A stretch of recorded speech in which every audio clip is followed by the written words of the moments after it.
ಏನು ಹೊಸ ವರ್ಷಾಚರಣೆಗೆ ನಂದಿ ಹಿಲ್ಸ್ನತ್ತ ಪ್ರವಾಸಿಗರ ದಂಡು ಜೋರಾಗಿದೆ. ಬೆಳಗ್ಗೆ 10 ಗಂಟೆಗೆ ತೆರೆದ ನಂದಿಗಿರಿಧಾಮದ ಬಾಗಿಲು, ಚೆಕ್ ಪೋಸ್ಟ್ ಬಾಗಿಲು ತೆರೆಯೋಕೆ ಪ್ರವಾಸಿಗರೆಲ್ಲರೂ ಕೂಡ ಕಾದು ನಿಂತಿದ್ರು.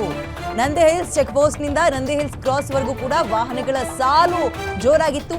ಕಾರು ಬೈಕ್ಗಳಲ್ಲಿ ನಂದಿ ಹಿಲ್ಸ್ ಕಡೆಗೆ ಪ್ರವಾಸಿಗರು ಬರ್ತಾ ಇದ್ದಾರೆ. ಹೊಸ ವರ್ಷವಲ್ವಾ, ಹಾಗಾಗಿ ಅಲ್ಲಿ ಸಮಯವನ್ನ ಕಳೆಯೋಣ ಅಂತ ನಿನ್ನೆ ಮಧ್ಯಾಹ್ನದಿಂದ ಬಂದಾಗಿತ್ತು ನಂದಿ ಬೆಟ್ಟ. ಹಲವು ಕಡೆ ಈಗ ನಂದಿ ಬೆಟ್ಟ, ಹಾಗೆ ಚಿಕ್ಕಮಗಳೂರು ಕಡೆ ಉಳಿದಿರುವ ಗಿರಿಗಳು, ಮತ್ತೆ ಮೈಸೂರಿನಲ್ಲಿ ಚಾಮುಂಡಿ ಬೆಟ್ಟ, ಹಿಂಗೆ ಹಲವು ಕಡೆ ಏನು ಮಾಡಿಬಿಟ್ಟಿದ್ರು ಅಂದರೆ ನಿನ್ನೆ ಸಂಜೆಯಿಂದಲೇ ಕ್ಲೋಸ್ ಮಾಡಿದ್ರು, ಇವತ್ತಿನ ಬೆಳಗ್ಗೆ 6 ಗಂಟೆ ತನಕ. ಸೊ ನಂದಿ ಗಿರಿಧಾಮದಲ್ಲೂ ಕೂಡ ಜನ ಕ್ಯೂ ನಿಂತಿದ್ದಾರೆ ಇವಾಗ. ಅಂದರೆ ನ್ಯೂ ಇಯರ್ ಅಲ್ಲಿ ಸೆಲೆಬ್ರೇಷನ್ ಮಾಡೋಣ, ಅಲ್ಲೊಂದು ಕೇಕ್ ಕಟ್ ಮಾಡೋಣ, ಫ್ರೆಂಡ್ಸ್ ಎಲ್ಲ ಅಲ್ಲಿಗೆ ಹೋಗಿ ಜಾಯ್ನ್ ಆಗೋಣ, ಒಂದು ಫೋಟೋ ತೊಗೊಳ್ಳೋಣ, ಹೊಸ ವರ್ಷನ ಒಂದು ವೆರಿ ಕಿಕ್ ಸ್ಟಾರ್ಟ್ ಕೊಡೋಣ, ಅದಕ್ಕೆ ಖುಷಿಯಾಗಿ ಕಾಲ ಕಳೆಯೋಣ, ಅದೊಂದು ನಂಬಿಕೆ ಇರ್ತದಲ್ಲ.